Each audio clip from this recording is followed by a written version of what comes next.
Hello बच्चों, आज से हम क्लास 10th का सोशल साइंस स्टार्ट करने वाले हैं और जिसमें मैं पहले आपको इंग्लिश में इकोनॉमिक्स करवाने वाली हूँ। और पहला चैप्टर है हमारा डेवलपमेंट, जो आज मैं नोट्स के थ्रू आपको पूरा एक्सप्लेन करूँगी। इसमें नोट्स भी हैं प्रॉपर और कुछ क्वेश्चंस भी हैं। इसको समझने के बाद एक बार आप अपना चैप्टर पढ़ लेना और उसके बाद आपको चैप्टर अच्छे से समझ आ जाएगा। चलो शुरू करते हैं। तो सबसे पहले जैसे चैप्टर का नाम ही आपका डेवलपमेंट जिसे हम हिंदी में विकास बोलते हैं। तो बेसिकली डेवलपमेंट है क्या?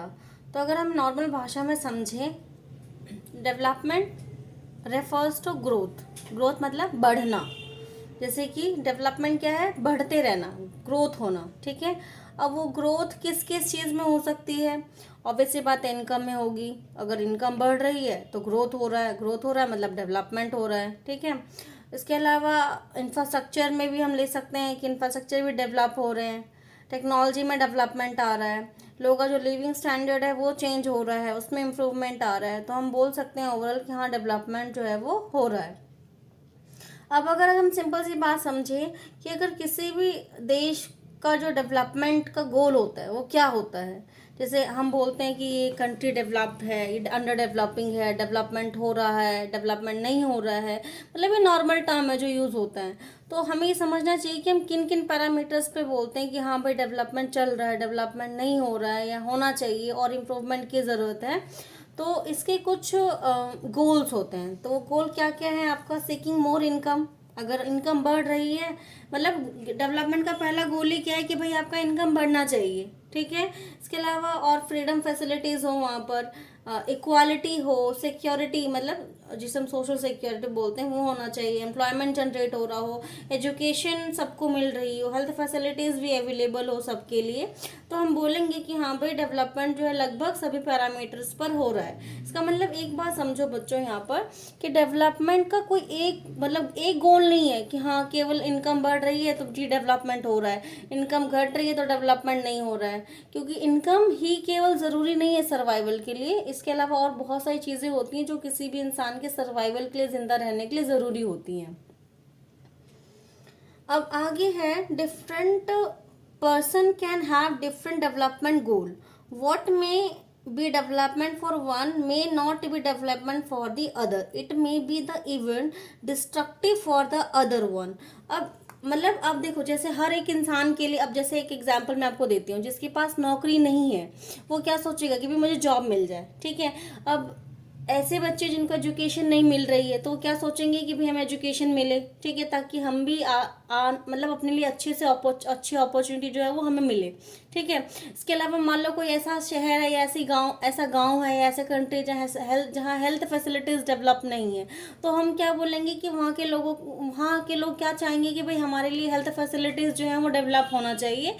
तो इस तरीके से हम क्या कह सकते हैं कि जो डेवलपमेंट का जो गोल होता है वो हर एक पर्सन के लिए क्या है, डिफरेंट होता है।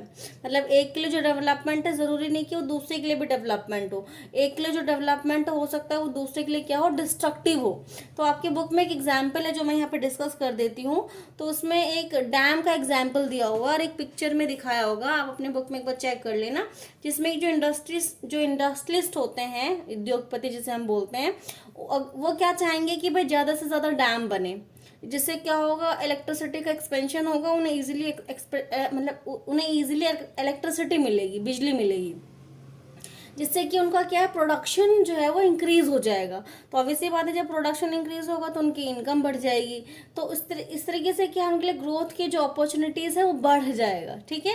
लेकिन अगर दूसरे तरफ देखें, जो लोग रहते हैं किसी पर्टिकुलर जगह पर और वहाँ पर डैम बनाने के लिए अगर वो जगह खाली करवाई जा रही है, ठीक है, तो ऐसे में उन लोगों को जब वहाँ से हटाया जाएगा तो वो नई जगह पर जाके उनके लिए सरवाइव करना बहुत मुश्किल हो जाएगा। तो ऐसे में जो डैम बन रहा है वो एक पर्सन जो इंडस्ट्रियलिस्ट है उसके लिए तो डेवलपमेंट है, लेकिन जो वहाँ रहते हैं उनके लिए वो चीज़ डेवलपमेंट नहीं है, उनके लिए वो डिस्ट्रक्शन है, क्योंकि उनकी जो लाइफ है वो पूरी डिस्टर्ब हो रही है उन चीज़ों से।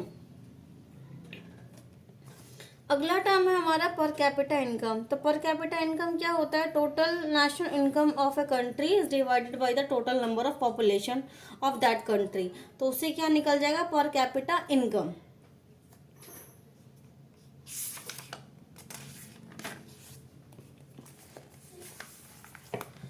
comparing the countries, their income is considered to be one of the most important attributes. मतलब क्या है, अगर हमें किसी भी कंट्री को कंपेयर करना है तो इनकम एक पैरामीटर हम लेते हैं for the comparison between the different countries.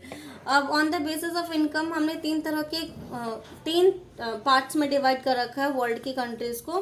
तो पहला है आपका डेवलप्ड कंट्री, जिसे हम रिच कंट्रीज भी बोलते हैं. डेवलप मतलब वहाँ पे डेवलपमेंट हो चुका है.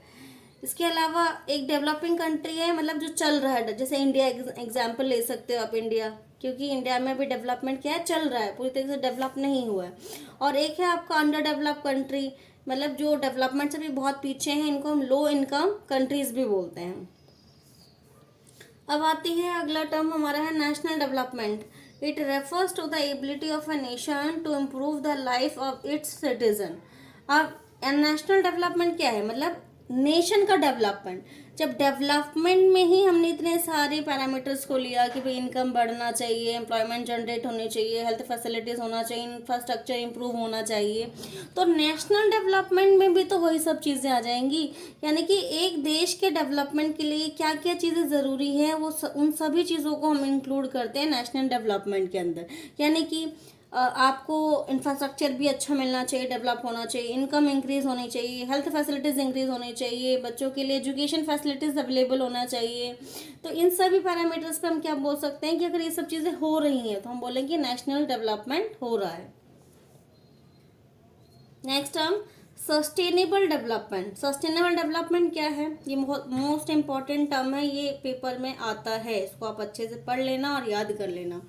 It is development that meets the need of the present without compromising the ability of the future generation to meet their own need. अब इसका मतलब क्या है कि जो डेवलपमेंट है वो आपको इस तरीके से करना है कि प्रेजेंट नीड को पूरा करते हुए आपको फ्यूचर की जो जनरेशन है उसका भी ध्यान रखना है, ताकि आने वाले जो जनरेशन है उनके लिए भी वो रिसोर्सेज जो है वो अवेलेबल हो. ऐसा ना हो कि ख़त्म हो जाए. जैसे कि एग्जांपल बोला जाता है कि पेट्रोल है, वो मतलब अगर इतनी तेज़ी से उसका इस्तेमाल मतलब किया जाएगा तो आने वाले कुछ वर्षों में वो ख़त्म हो जाएगा. तो ऐसे में जो आने वाली जनरेशन उनके लिए पेट्रोल होगा ही नहीं. जब पेट्रोल होगा ही नहीं तो भाई वो गाड़ियाँ कैसे चलेंगी फिर. ठीक है, तो इसीलिए डेवलपमेंट जो है वो किस तरह का होना चाहिए कि प्रेजेंट में आप जो रिसोर्सेज यूज़ कर रहे हो वो करो. ठीक है, बट इस चीज़ को ध्यान में रखते हुए कि उसको आपको फ्यूचर में जो जनरेशन आने वाली है, फ्यूचर जनरेशन, उनके लिए भी आपको उसे रिजर्व करके रखना है ताकि वो चीज़ ख़त्म ना हो.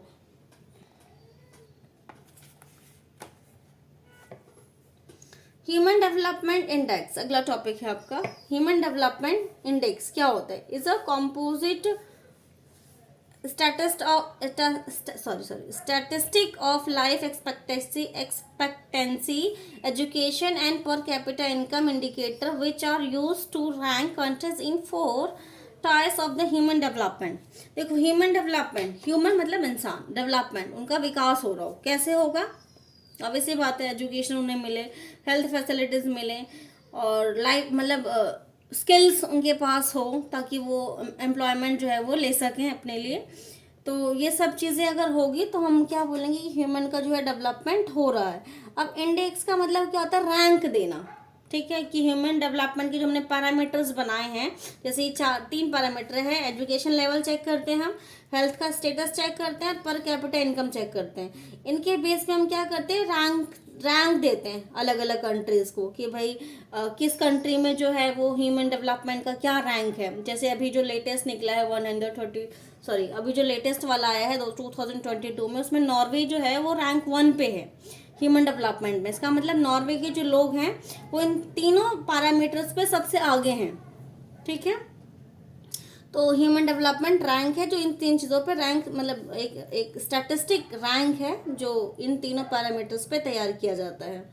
अब कंपेयरिंग ह्यूमन डेवलपमेंट इंडेक्स किन किन चीज़ पे हम कंपैरिजन करते हैं? पर कैपिटा इनकम हो गया, आपका लाइफ एक्सपेक्टेंसी हो गया, लिटरेसी रेट हो गया, ग्रॉस एनरोलमेंट रेट हो गया. 3 लेवल्स का मतलब प्राइमरी हो गया, आपका हाई स्कूल हो गया और ग्रेजुएशन लेवल हो गया. तीनों पे ही हम इसको चेक करते हैं.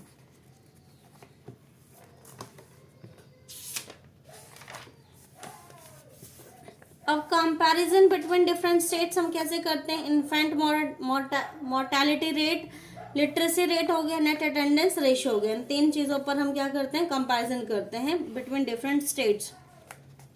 और फिर हम बताते हैं कि कौन सा स्टेट जो है वो अच्छा डेवलपमेंट हो रहा है किस में, और कौन सा स्टेट जो है वो पीछे है। जैसे यूपी, बिहार, झारखंड, इनको बोला जाता है कि ये बैकवर्ड स्टेट्स हैं, क्योंकि यहाँ पे इन्फेंट मोर्टेलिटी रेट भी बहुत ज़्यादा है, लिटरेसी रेट भी बहुत ज़्यादा है, मतलब अभी भी जो एजुकेशन है वो हर बच्चे को नहीं मिल पा रही है, और नेट अटेंडेंस रेट जो है वो भी क्या है? कम है, मतलब बच्चे वहाँ पर स्कूल ज़्यादा नहीं जाते हैं। ठीक है। अब इन्फेंट मोर्टेलिटी रेट क्या होता है? तो it is a basically ratio. अब वो रेशो किस चीज़ का है? Total number of children that are die before the age of 1 year out of 1000 live children born in that particular year। इसका मतलब क्या है कि 1000 हमने नीचे लिखा जो लाइव मतलब जिंदा बच्चे हैं, और जितने भी 5 साल से कम उम्र के बच्चों की मृत्यु हो चुकी है, डेथ हो चुकी है, उनका नंबर हम ऊपर लिख देते हैं। तो वो हो जाता है आपका IMR। अब ये IMR जितना कम होता है उतना अच्छा है, और IMR जितना ज़्यादा है उतना हम ये मानते हैं कि उस जगह पर, उस स्टेट में, उस कंट्री में जो हेल्थ फैसिलिटीज़ हैं वो पूरी तरीके से डेवलप नहीं हुई हैं। Literacy rate can be defined as the proportion of literate population in the age group of 7 and above। तो ये क्या है? एक रेट है जिसमें कि 7 साल या उससे ज़्यादा की उम्र के बच्चे जो है वो लिटरेट होते हैं, मतलब पढ़ सकते हैं। HDI की फुल फॉर्म आपको पता होना चाहिए, human development index. BMI body mass index होता है आपका। अब यहाँ पर एक पॉइंट है कि इंडिया का जो रैंक है HDI में ह्यूमन डेवलपमेंट में वो है 132। अब नेट अटेंडेंस रेशियो क्या होता है आपका? Can be define as the total number of children of 6 to 10 years age group attending school out of the total number of children in the same age group. मतलब 6 से 10 साल के जितने भी बच्चे हैं उसमें से उन बच्चों का रेशियो जो स्कूल जा रहे हैं वो आपका नेट अटेंडेंस रेशियो होता है। ये जितना ज़्यादा होगा उसका मतलब उतने ज़्यादा बच्चे स्कूल जा रहे हैं, जितना कम होगा उसका मतलब क्या? उतने कम बच्चे जो हैं वो स्कूल जा रहे हैं। BMI कैसे निकालते हैं? तो वेट होता है किलोग्राम में, हाइट होता है मीटर स्क्वायर में, ये BMI निकलता है। BMI बेसिकली किस लिए यूज होता है?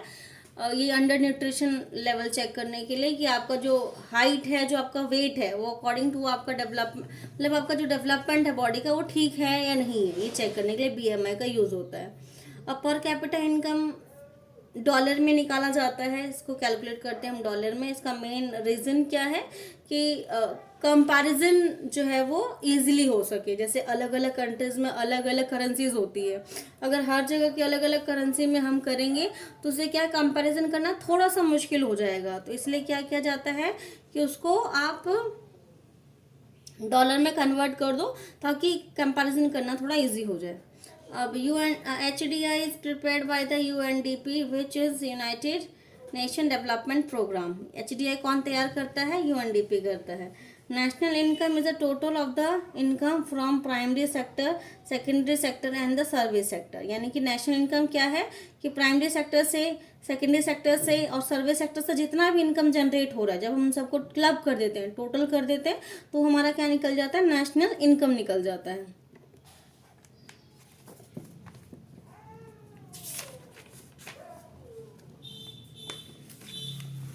GDP नेशनल इनकम को ही बोलते हैं, ग्रॉस डोमेस्टिक प्रोडक्ट होता है इसकी फुल फॉर्म, आप याद कर लेना। अब कुछ छोटे छोटे पॉइंट्स हैं जो चैप्टर में हैं, तो मुझे जो इम्पोर्टेंट लगे मैंने इसमें इंक्लूड कर दिया है। Sri Lanka have a higher HDI rank than India. अब श्रीलंका जो हमारा नेबरिंग कंट्री है वो हमसे अच्छा रैंक रखता है HDI में, हमारा तो 132 है, इसका हमसे ऊपर है। Kerala is having highest literacy rate. Kerala, जैसे हम सभी को पता भी है कि केरला में एजुकेशन का जो एजुकेशन लेवल बहुत अच्छा है और वहाँ पे लिटरेसी रेट भी सबसे ज़्यादा है। अब difference between developed country and developing country, ये आप पढ़ लेना अच्छे से। तो ये है क्या? बेसिकली देखो बच्चों, डेवलप कंट्रीज जो हैं वहाँ पर जो इंडस्ट्रियलाइजेशन है वो ज़्यादा होगी और पर कैपिटा इनकम भी क्या होगी वहाँ पर ज़्यादा होगी, क्योंकि वो कंट्रीज पहले ही डेवलप हो चुके हैं। और जो डेवलपिंग कंट्री जैसे इंडिया, यहाँ पर जो इंडस्ट्रियलाइजेशन का जो रेट है वो स्लो है, और जो पर कैपिटा इनकम है वो भी लो है। इसके अलावा अगर हम लिटरेसी रेट की बात करें तो डेवलप कंट्री में ये ज़्यादा होती है, और जो डेवलपिंग कंट्री होती है वो लिटरेसी रेट वहाँ पर क्या होती है, लो होती, कम होती है।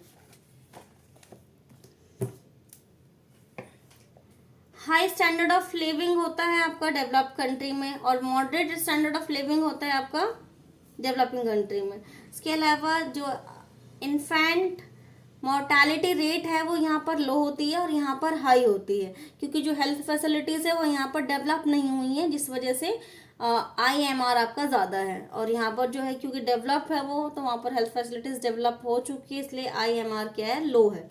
इसके अलावा यहाँ पे पॉवर्टी और अनएम्प्लॉयमेंट क्या है, कम होता है। यहाँ पे पॉवर्टी और अनएम्प्लॉयमेंट क्या है, ज़्यादा होता है। HDI में इनका रैंक ऊपर होता है, हाई होता है। HDI में इसका रैंक कम होता है। GDP में डेवलप्ड कंट्री जो है वो हाई, उनका GDP ज़्यादा, मतलब उनका नेशनल इनकम ज़्यादा होता है, और डेवलपिंग कंट्री का जो नेशनल इनकम है वो कम होता है। अब पब्लिक फैसिलिटीज क्या होती है? Public facilities are those which are provided by the government to satisfy the collective need of the people such as hospital, school, etc, मतलब etc। यानी वो सारी फैसिलिटीज जो वहाँ के लोगों के लिए ज़रूरी हैं, मतलब सभी लोगों को मिलना चाहिए, वो होता है पब्लिक फैसिलिटीज, जिसमें आपका हॉस्पिटल आ गया, स्कूल आ गया, etc।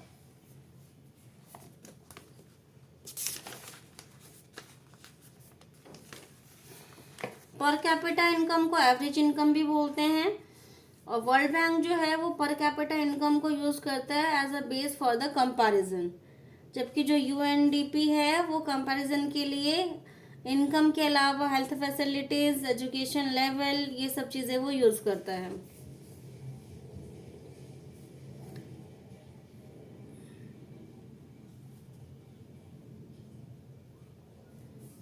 ये आपका यहाँ पे नोट्स खत्म होते हैं, बाकी आपको नेक्स्ट लेक्चर में कुछ क्वेश्चंस भी मिल जाएंगे जो आप नोट डाउन कर लेना। और आई होप ये वीडियो आपके लिए बहुत ज़्यादा यूज़फुल हो और अच्छे से पढ़ो, और अगर कुछ भी अगर आपको लगता है कि हमें समझ नहीं आ रहा तो आप फ्रीली मुझे कमेंट कर सकते हो, ताकि मैं नेक्स्ट टाइम और अच्छे से कोशिश करूँ कि आपको छोटी से छोटी चीज़ें भी समझा सकूँ। चलिए, थैंक यू, और अपने दोस्तों के साथ इस चैनल को सब्सक्राइब करो, ताकि इस तरह के वीडियोज़ मैं आपके लिए और अच्छे से बनाकर लेके आऊँ। चलो बच्चों, थैंक यू फॉर